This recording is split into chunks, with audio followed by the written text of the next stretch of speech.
Great. Thank you very much, Luka. And hello, everybody, once again. Let me just share my presentation with you. Cool. And let's go full screen. Excellent. Good morning, and thank you for being with us this morning.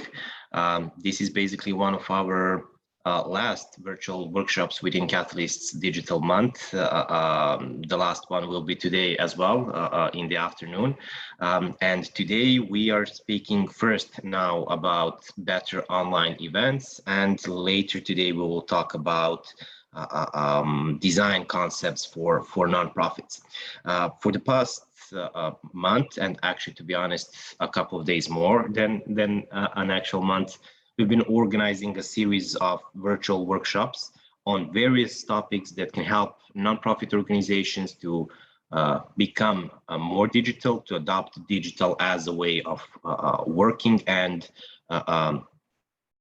doing actually their mission and achieving their social impact in their communities. This is a part of our project that was supported by Balkan Trust for Democracy and USAID. We've done a lot of research, a lot of crowdfunding campaigns, and supported a lot of nonprofits with their technological needs, with a lot of tools and concepts for them to adopt and to actually adapt to new normal. And yes, COVID-19 will one day be history. However, a lot of tools that we started using and a lot of concepts and ways we were doing some things during this crisis will be here to stay, and will probably become even more digital than they were so far. So we wanted basically to help organizations in various fields, because we did a research last year. We saw what are the fields where they need some kind of support, extra knowledge and skills. And our digital month is about that, helping you guys to become more digital. Today, as I said, right now, we will talk about organizing better online events, because that was our first position. We started with the idea, okay, based on the research and the survey we did, nonprofits are having some difficult times with organizing online events. They exploded last year, but then people really got tired, and we have that Zoom fatigue. And we actually then realized it's not generally about events, it's about learning events especially. It's not about meetings or anything. It's about how are we adapting our trainings and things we did offline, and how are we doing that online now, because that's the biggest challenge here. It's not, as I said, about meetings. We can have meetings. I don't think that organizations have problems with online meetings or things like that, but about educational programs. There are a lot of buzzwords, webinars, online courses, and people now are not even sure what is what and what they can use in which situation, especially because now donors love those buzzwords, and they love if you say that you will have all of these things, but there are actually some huge differences between them. And we are here today to help you to understand those concepts better and to be able to decide which one of them will work best for you guys. But before we continue with the presentation and our workshop, a couple of housekeeping rules. Please keep your, well, actually, since we are not in a meeting mode, we're in a webinar mode, your microphones and videos are automatically turned off. And of course, you will be able to ask questions and everything anytime you like by using the chat box on your right.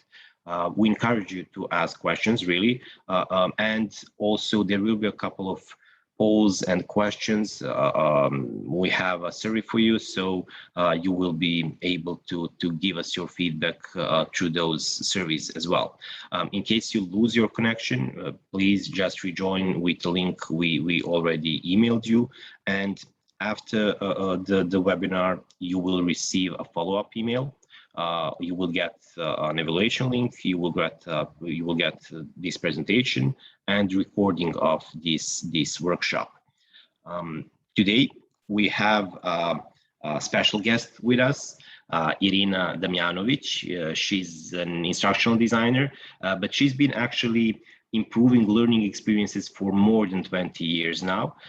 And she's one of the pioneers of flipped learning in our region. She's also a training facilitator and training creator, and she worked on projects with Ministry of Education, British Council, and World Wildlife Fund.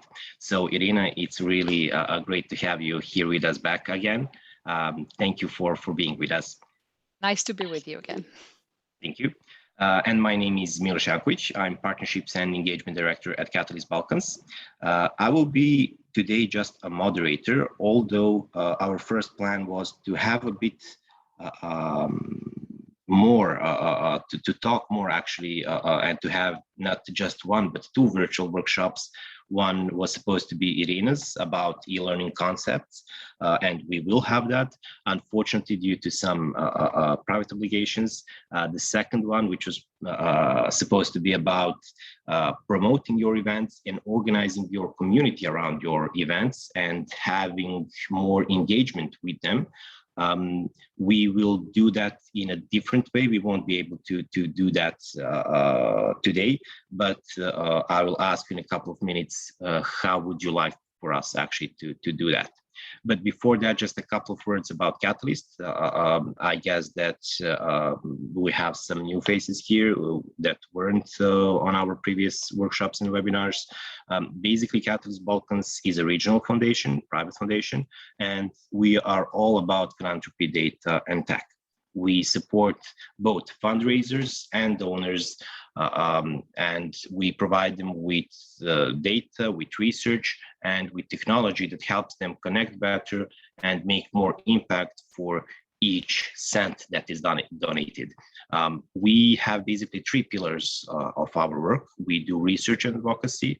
We are tracking all data and everything that is happening with the philanthropy in the Western Balkans, who are the donors, what are the causes, who are the recipients, etc.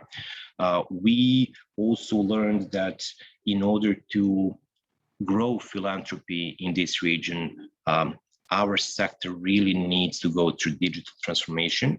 And once the nonprofit sector, the fundraisers adopt digital transformation, they will be able to scale their impact and actually to include larger communities, bigger communities in their work, and to ask support from a greater number of people.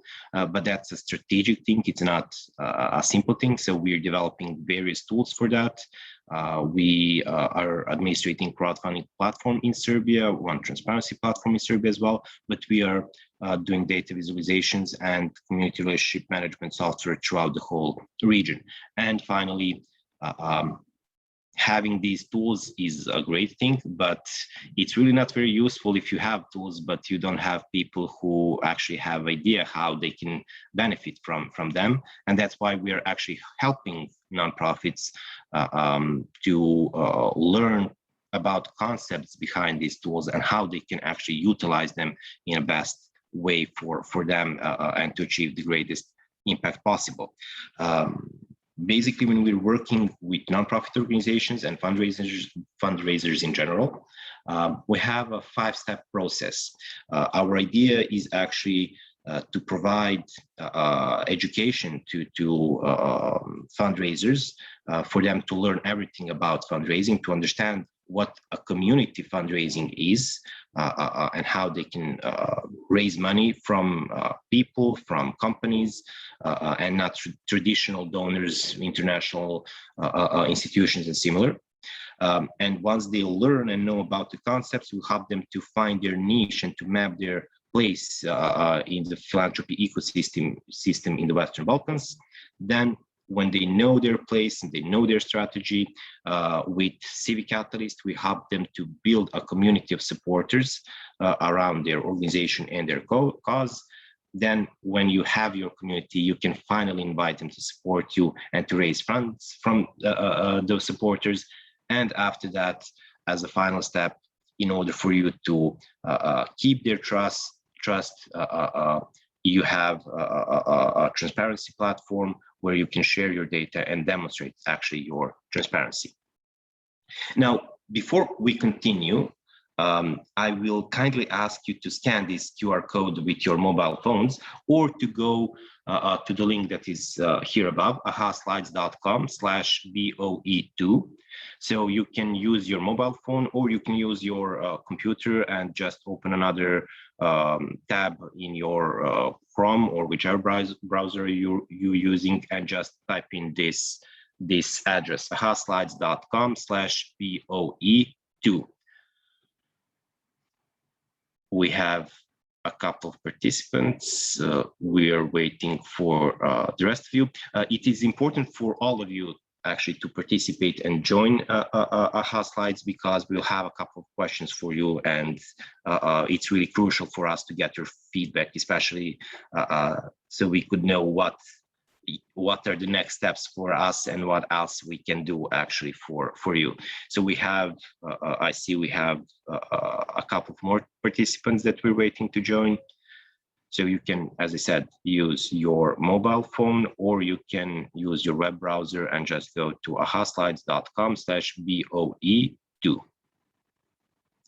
Excellent. I think that everyone is here. Thank you very much. And I have a question for you. Since our plans for this changed, and we won't be able to have that second workshop today, my question for you guys, in what format do you want us to send you additional materials? Do you want a video, or do you want me to prepare a PDF on how to promote your online events and how to organize a community around your events? Okay, good. So far, everyone wants a PDF. Okay. Cool. It will require a bit of more work from my end, but that will be actually a very good thing, because it will finally give me a reason to sit down and write a guide on that, because I've been planning to do this for quite some time, and finally now I have an obligation to do that. So you can expect that guide in 2 weeks maximum. I hope to finish it even earlier, but I will send you a PDF once I finish it. As I said, 2 weeks maximum. Cool. Thank you very much for your input. Now I will give the floor to Irina, but before that, Luca has probably already shared a link with you to confirm your attendance. So please click that link as well, and just share your data with us. I mean, your email address, so we would know from all registered participants who's actually here. And it's important for us because of the donor. It's really just 10 seconds of work for you. Thank you for that. And without any further ado, Irina, the floor is yours. Thank you, Miloše. Yeah, so I will just share the screen now. You will continue seeing the same presentation. It will just be easier for me to. Just a second. Okay, you should be seeing the screen. Is it visible? Yep. So we can move on. Maybe you can, you see that in the left lower corner menu button, go there and go switch to full screen. Switch. No. Yeah. Okay. Awesome. Okay. Thank you. Welcome. So now that you met us, we would like to meet you. And for that reason, we prepared a little interactive game. So you should be seeing this on your screens. The question for you is, what is your experience in learning? So not in e-learning, but in learning, just as a learner. That is probably all of you, but just as a learner, in lecturing or public speaking, or you had some experience in training facilitation or maybe in training creation. So please do take time and vote for each of these categories.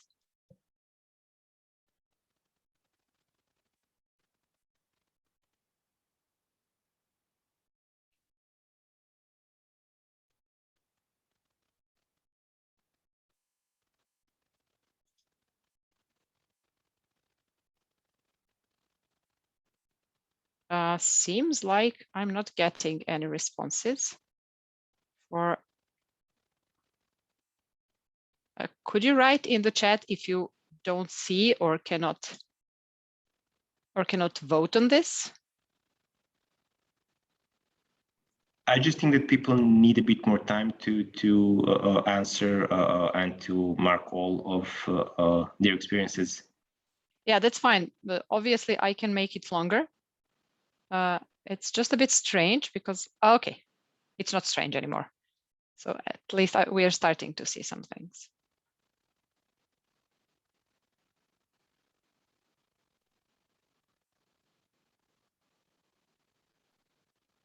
Okay, is that all?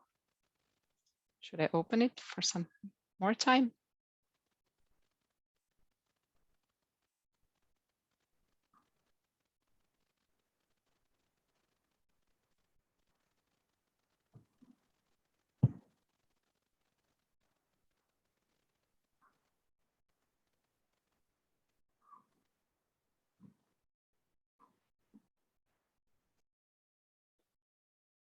Okay, we have a lot of people that were just learners. And we have, seems to be like we don't have any of you having experience in training creation. And some of you had these two experiences of speaking and facilitating. Okay, let's now move on, sort of the same question, just for online learning.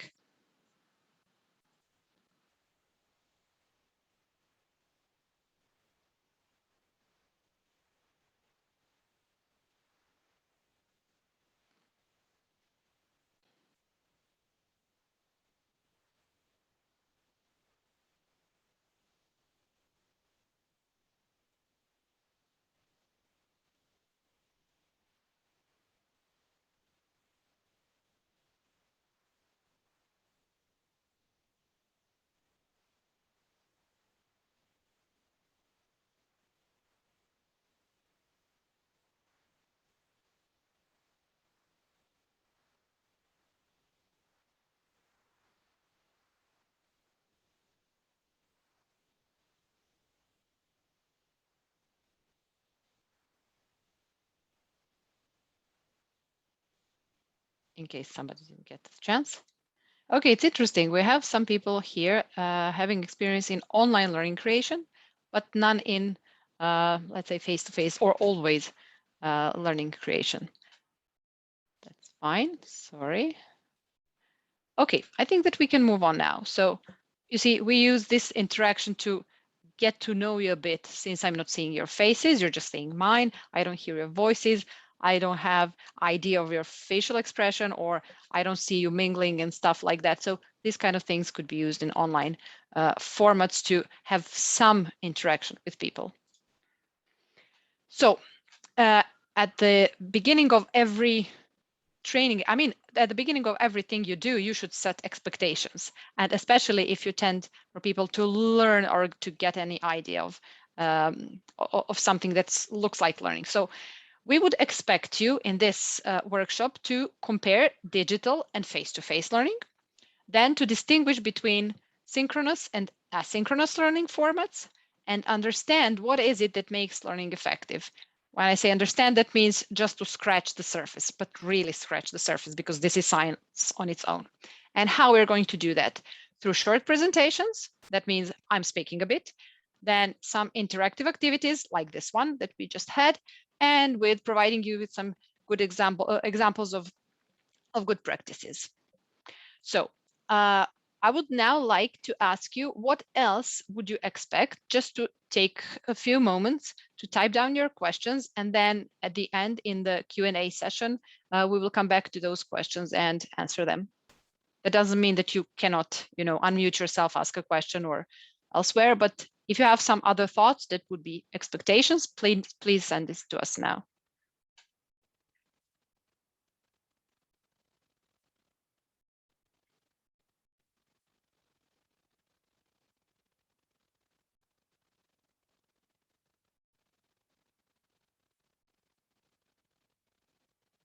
Okay, I will move on because Luca has the insight of what's happening behind our questions arriving.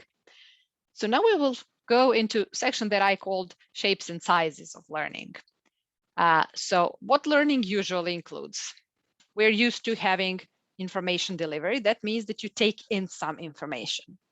And then the other part is like practice activities. That means that you are giving something, not absorbing, but you're doing something with this information. And it usually includes interaction. So exchange usually with other people, but it could be also with software, with some other things, with tools or whatever you're using for your learning. When we're talking about the formats, information delivery is, so this is just to set terminology straight. So text, video, images, podcasts, so visual stuff, sound, and in the old world, it's just pure lecturing. When it comes to practice activities, that is usually into given into modalities. One is assignments. What are assignments? So you can write a review, you can analyze the situation, you can create an action plan, you can record a video, you can do a test. So there are multiple things that you can do as assignments. And then it comes to assessment. So what is assessment? Assessment usually uses some type of an assignment to monitor the learning on their way. So to give you opportunities to practice as you learn and help you learn better. And that is something that in pedagogy and andragogy we call formative assessment. And the other is called, the other type of assessment is, can use absolutely the same types of assignment, but usually it uses tests to check learning when it's done. And then you get a certification, for example. So most standardized tests that you have get into this category. And then when we talk about interactions, it could be a discussion, a brainstorming, a group work, whatever. Interaction could be written, could be oral, could be in groups, smaller or larger groups, could be one-on-one. And there are also some formats when it comes to time and space, but we will get to it later on. And then there is one very important thing when it comes to interaction, because if interaction is meant to have learning as an outcome, so I interact in order to learn, then I absolutely need feedback. So there are several levels of on a scale of quality of feedback. So first is this, like you can provide it to us now, and you already did. So thumbs up, hearts, likes, dislikes, and stuff like that.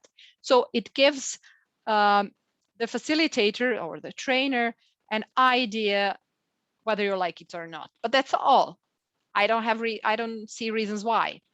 And then if I want to have it, more sophisticated, I can have something like these emojis with a range of different levels of satisfaction. So that is a bit more of an information for me. And then ideally, it would be to have a person to tell you while you're learning, to tell you, look, this is the goal. You're here. You're doing this great. Continue. And you're not doing this good. And please try to do this a bit differently, like that, and this like that. And then you're getting somewhere. But most often, we cannot afford really a person to provide feedback. And there is one very healthy substitute for that. Not in a sociological meaning, because live interaction, people to people, is something that cannot be replaced. But when it comes to the amount of information provided, it's something that we call rubric. So it's a set of criteria. So there is a task. So if you're going to be successful in that task, you need to go to do first thing, second thing, and third thing. Now, first thing could be done in a lowest level and a bit higher level and then higher and higher level. So that's how rubric is used to define the criteria and how well did you meet the criteria. And that rubric can be used then to, you don't have to have a person behind to be there to respond to questions. You provide rubric to your learners and then they can self-assess, or you can use it for peers to assess. So I do my work, Miloš does his work, I check it with myself, and then I assess Miloš's work and he assesses mine. So it's also some sort of interaction through it, but it requires these criteria to be defined. And now we can move on to a bit of floor to you. And the question that we will be discussing now is, how do we get from face-to-face training to online trainings? And this whole transition from, we were used to having all those live trainings, we sit in a classroom and then we meet, there is a facilitator, we have some activities, and then we are there for a whole day. And now we cannot do that anymore. Now we are, somehow we're stuck with online. But is it only just a bad thing? So what we would like you to do is to think about what are the main opportunities in this shift from face-to-face to online. What are your main concerns? So what worries you? Maybe you already had some challenges. We will give you 10 minutes to discuss in small groups. If I'm not mistaken, we are having how many people here? 1, 2, 3, 4, 5. Is it 6? Then we will split you into groups. So groups of 3 will have 10 minutes each.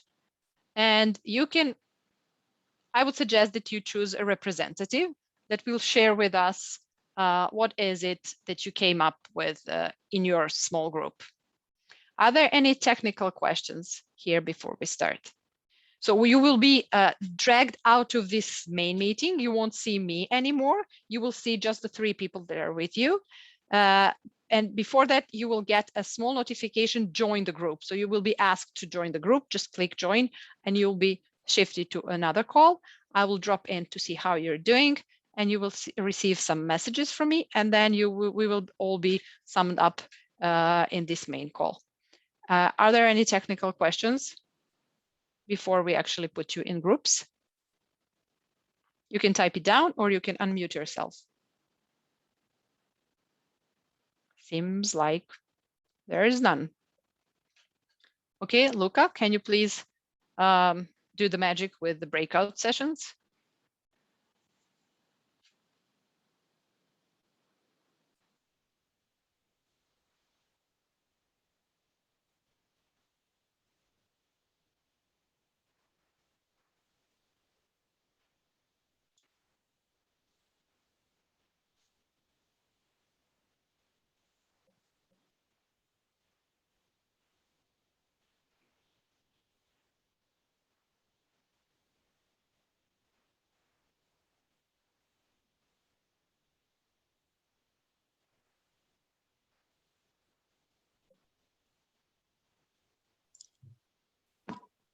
I would just like to ask you please to confirm joining the rooms in case there should be a little button that you need to confirm joining these rooms. So if you would be so kind.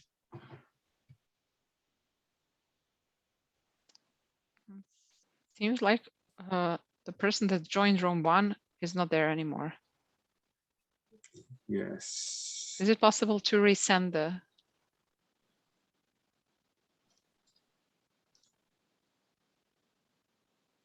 Okay, but now we're having Ivana alone. Let's move one person from here. Do you want to move somebody? Yeah, I picked Daniela. Okay. But she seems not to be moving. Oh. Ah, there we go. Okay, now we have 2 and 3 people, and Ivana Petrovic. Oh, she's there. Oh, okay. Okay, now we have 3. That's good. Okay. I'm joining room 1.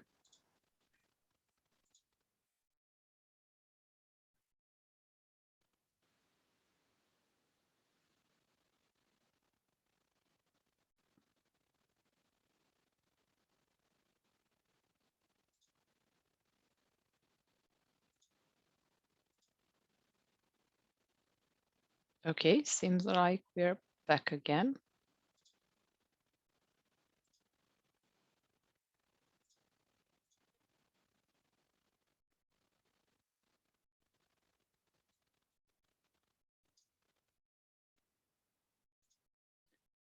Okay, wait just a second.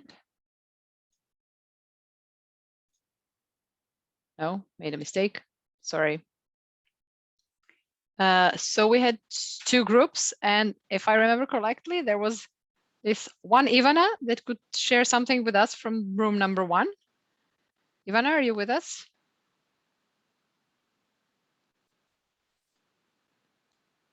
So maybe you can type down the conclusions that you get from your discussions.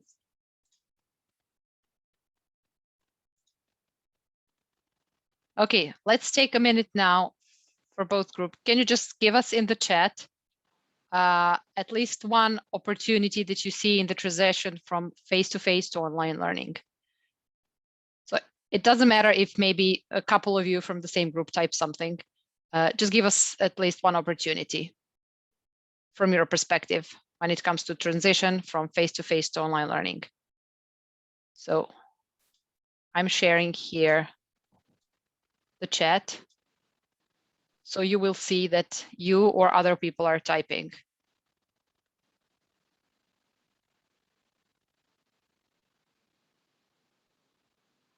Opportunities?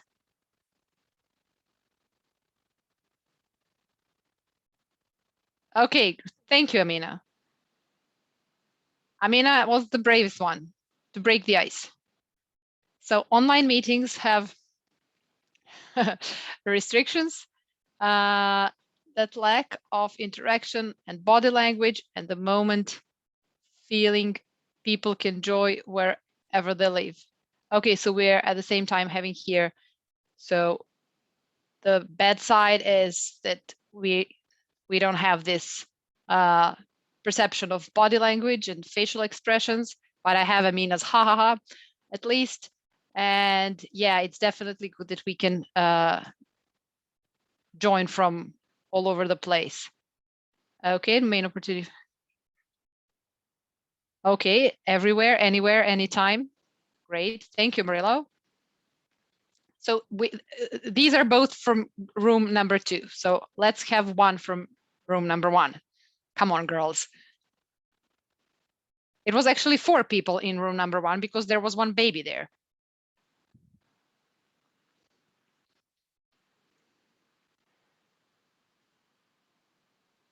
Okay, impact to the environment. That's also an interesting point. Yeah, because we travel less, we use less gas, less oil. It saves times, definitely. Okay, any concerns from breakout room number 1 from Ivana's and Daniela?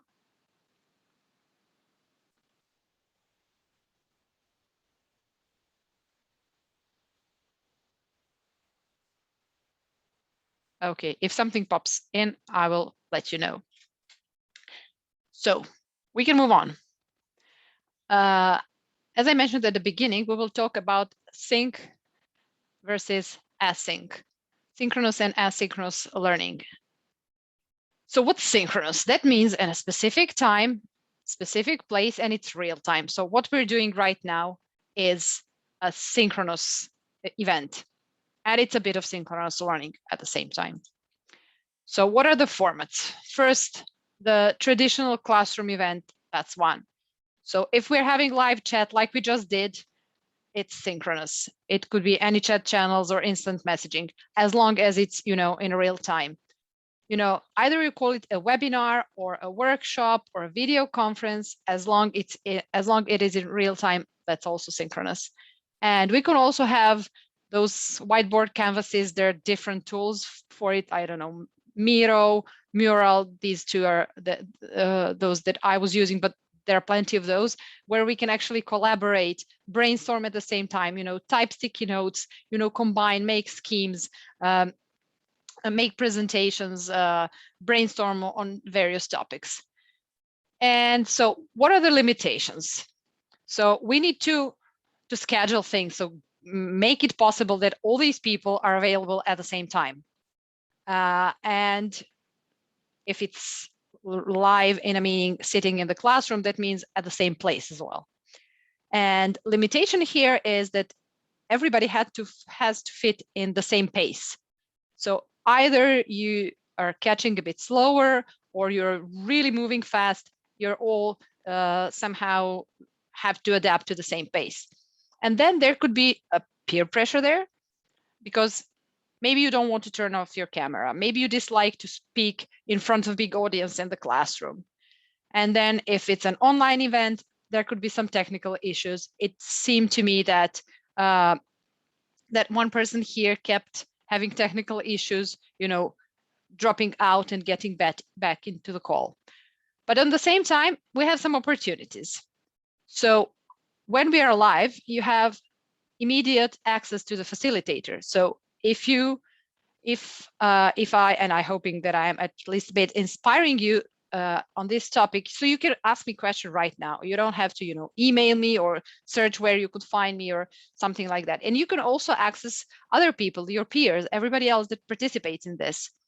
You can get immediate feedback, and I'm hoping that we will do that in the Q&A session when you get a question and we provide feedback instantly. And also immediate instruction, I tell you right now, and I'm looking at your comments, so if something is not clear. So everything is easier to be facilitated in asynchronous learning.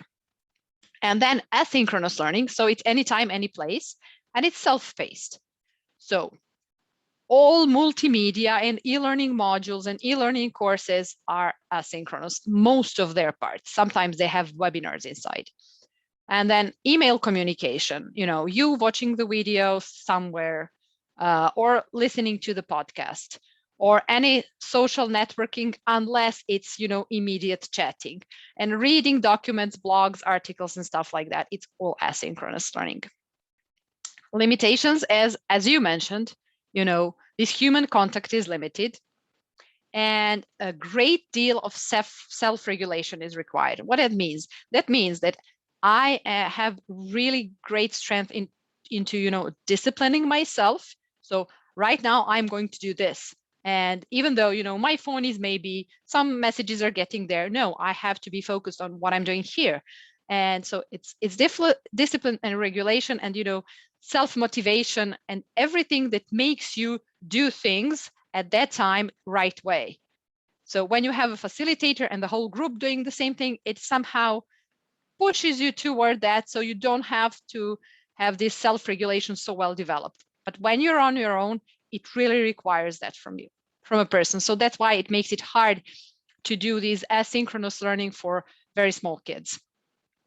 But it's not just exclusively for small kids. Challenge of self-regulation, many grown-ups also have this. And then opportunities. So you do it when you want, to have freedom to do it when you want, freedom to do it wherever you want. It's cheaper, not just due to traveling, but also due to you're not paying the instructor every single time. And so it's more or less that. And you've mentioned you also mentioned some of these yourself. And now this is something that I announced at the beginning, is that I would like to share with you, just to scratch the surface of what is it that makes learning effective. So I've been in learning for all my professional life and also private life, since I have 4 kids. So learning is all around me, and it's really science. So what I'm going to give to you is just to get the idea of what are the main components to consider and to explore further and to investigate and learn more about those things if you want to facilitate learning, create learning, or if you just want to learn yourself online or wherever. So for an effective learning, there has to be a target. If you're creating learning, you need to set the target. If you're consuming the learning, if you're the learner, you need to know the target. It looks like pretty self-explanatory. Why? Because if you have a target, then you know where to focus and what to hit. And then learning creators are planning for some activities to hit their target. So the goal is for people to learn how to drive. So let's provide them with the practices of, what do you do with your legs, what do you with your feet, what do you do with your arms and stuff. So these are practices, and while you're practicing, you're actually hitting the target. And only then comes additional information. Usually, and you probably got used to it in school and university, you first get overloaded with information, and then they give you some practices, and then they test you. But that is actually not the way the learning goes. So you should be able to pull in information while you learn only those information that are needed. So forget about decorations, like, oh, this is so nice information, let me have it, it's so good for them to have. No, does it hit the purpose? Does it help the arrow hit the goal? No, just leave it aside. So these are like the main principles. And let's just have a bit of these principles illustrated on several online formats of events and learning. So if we're talking about a webinar, even though the webinars are these days more like marketing formats, but marketing doesn't have to be all bad. So if you want to have your webinar humane, to have this interaction with people, open the chat and every once in a while, ask learners, like I asked you just now, okay, what do you think about this? So instead of just saying, just what do you think about this? And allow people to ask questions, read those questions, answer to those questions, and plan time for this interaction, because the interaction does take time. And then if we're talking about the workshop, let's call this a bit of workshop-ish. So these are several recommendations. So chunk the content that you have. So, and then make a sandwich. So a bit of presentation and a bit of interaction, like we just did. And when we talk about interactions, don't forget that you target the interaction, ask and listen. So ask people what they think and listen what they say and give your comment and feedback on what they're saying. And now this is a giant area of blended courses. Blended, once upon a time, before Corona time, it meant face-to-face learning, like in the classroom, real people meet on the real place, combined with online learning. So that meant that I do some lessons, some videos, some interactive practices that are online. I like prepare myself, then I go to the classroom with my peers, and then we share, brainstorm, role play, or do some things like that. And then again, we have another chapter and another chapter. Now this part of face-to-face became something like we're doing right now. So became synchronous but online learning. And I'm afraid that we're still calling it blended. So what stays is setting the outcomes and targeting outcomes with activities. That rule stays the same wherever you are, in whichever format you are. So here are several just tips. What is it that you can find in blended courses? So if it's blended, that means that we will have some live time. So let's not use live time for a facilitator to talk about the topic, because facilitator, they can record a video like Milos offered to you. To record the video, you can watch it whenever. So the live time should be really for as much interaction as possible. Therefore, provide a pre-work and then make this most out of a live session time, and then give a follow-up and some further work to do, something like homework. And absolutely always, if you're really talking about learning, not about just, workshop, you have to provide feedback. And if it's a workshop, then at least this, thumbs up, down, like we mentioned at the beginning, but feedback is absolutely crucial for interaction and for learning. And that was my time. Now I hope to have your questions. Luca, can you share if there are any questions yet in the backlog? Do you mean on the slides presentation? Yeah. No, they can only ask questions here on Zoom. No, but previously, did we have them at the beginning? Because I didn't get to see them. Okay. Nope, we didn't. We had their expectations, which they could enter only on their slides. So they can ask questions here in Zoom chat.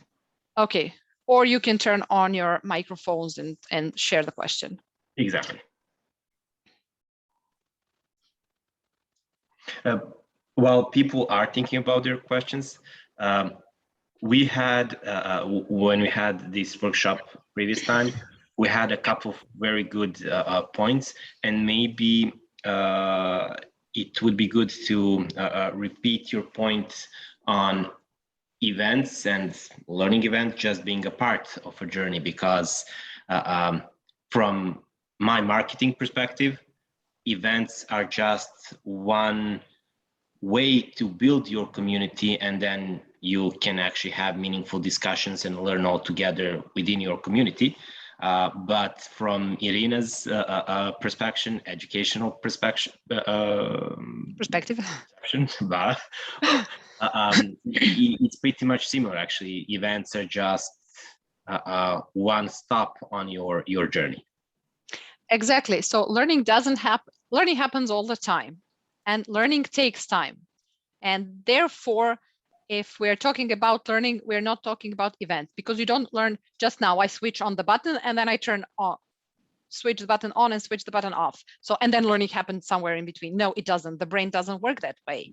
So it takes time for a brain to absorb stuff, then to try and make mistakes, get feedback on that, and then try with another person. Or maybe if I feel safer, try on my own. You know, I'm like the nerdy person. I like to read, and then try it, you know, first on my own, then try it with a friend or a colleague. And then, you know, because this trying has to happen. There should be opportunities for trying. And that is why we call it a journey.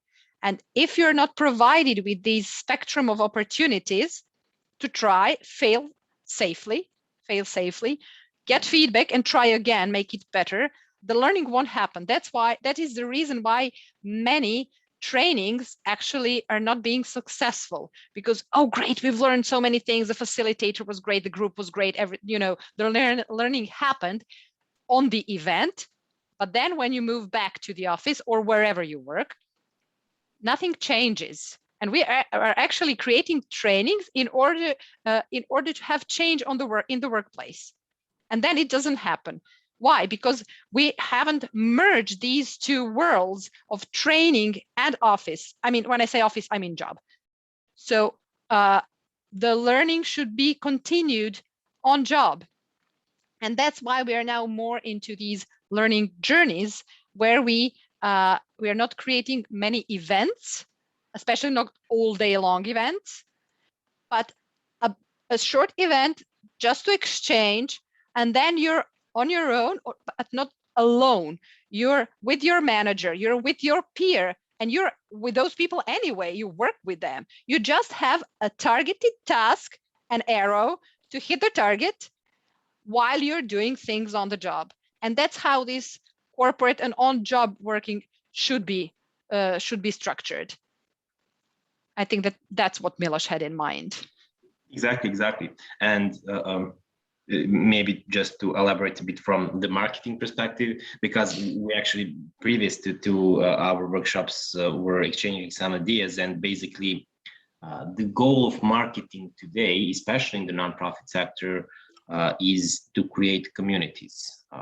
And because when you have a community, then, and you really provide the real value to those people, then you can create a meaningful change, then you can call them to action, then you can do anything that's part of your mission. And events are just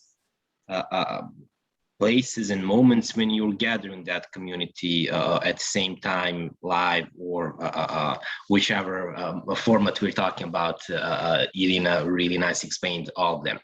And you really, our issue in the nonprofit sector is that we very often look at our events just as checkboxes in our reports to donors. Oh, we need to have this event because the project manager or director or whomever was writing the proposal put it down there, and now I have to deal with that and I have to do that. Please try to look at them just as stops on the whole journey, as Irina mentioned, and just as moments where you're gathering your whole community, but you also need to have a place where that community can gather, like a Facebook group or any other virtual space, for example, Slack channel or something like that, where that continuous learning can actually happen, while these events are, as we already said, just bus stops on that journey. Yes, just to add, community and this peer learning is crucially important, because that's how we evolved as a species. So the success of Homo sapiens is based on community learning. And if we stop doing that, it's pretty obvious what's going to happen if we stick just to ourselves. And at the same time, communities provide a safe place and safe space for you to, ask questions and get feedback from peers. So you see, there are all elements that I mentioned, but it requires one very important thing that nobody can give you. You have to push yourself to it, and that's this self-regulation. So if I should be learning something, I have to push myself to get out of the comfort zone, because learning doesn't happen in the comfort zone. So as long as I'm fine, comfy and cozy within, nothing bothers me, learning doesn't happen. So if I get out and try something new, make mistake, learn from the mistake, that's what learning happens. So that's why I'm actually calling these participants to step out of the comfort zone after this webinar, in their next working days or weeks or months, and try new things, to test these things that I mentioned, and join communities where they could actually share with their peers. Excellent. Thank you very much. As far as I can see, there are no questions at this moment. So you will have a couple of more seconds to think about them and ask them. I will just maybe repeat what I said in the beginning, because we unfortunately are not able to give you the second workshop, but we will prepare a PDF where we will explain a couple of things. We will talk about how to promote your online events effectively, how to build a community around your events, and how to constantly have interaction during the event and after the event as well. And the point here is actually to also give you tools or to share some ideas and some possibilities, what tools you can use, as Irina mentioned and Luca shared with you, Miro and Mural links. There are various other tools you can use and various mechanisms how you can actually implement those tools into your work. So we will share a couple of those tips and tricks with you as well. I know, Irina, if you have your last words to share with our participants. Well, talking about last words, I'm one of those, lifelong learners, and I'm pretty addicted to learning. So that's all I can share. And I wish you all a bit of same thing, because that's the way you grow. Cool. Thank you all very much for your attention and your participation. I know there were some technical issues, but hopefully we provided you enough value and information for you to think about your future educational online programs, because as we already said, there's a lot of buzzwords there now, and I think that after Irina's lecture you actually have a pretty clear picture what are the possibilities and in your programs, what makes sense to do in your grants and proposals. Luca, do you want to share something with us as well, except for the evaluation? And thank you for a reminder. First, unmute yourself. Unmute. That was actually what I wanted to share, but yes, both this and the previous workshop with Irina was, I think, very useful to us, as well as we're sort of organizing these events and, in a sense, learning ourselves along the way. So I think we really could apply some of the things here. So yes, apart from that, I wanted to kindly ask you to please sign up for this brief evaluation form. That is actually fill it out, not sign up. Answer a few questions you will find there regarding how you think our trainers performed and how what it is that was useful to you. What did you like? What do you think we could improve? It's like we've been talking about. It's a learning process for us as well, and feedback is really of paramount importance there. So it would be very important for us if you would please just fill out this brief evaluation so we know what to work on, what to change possibly in the future. Okay, thank you.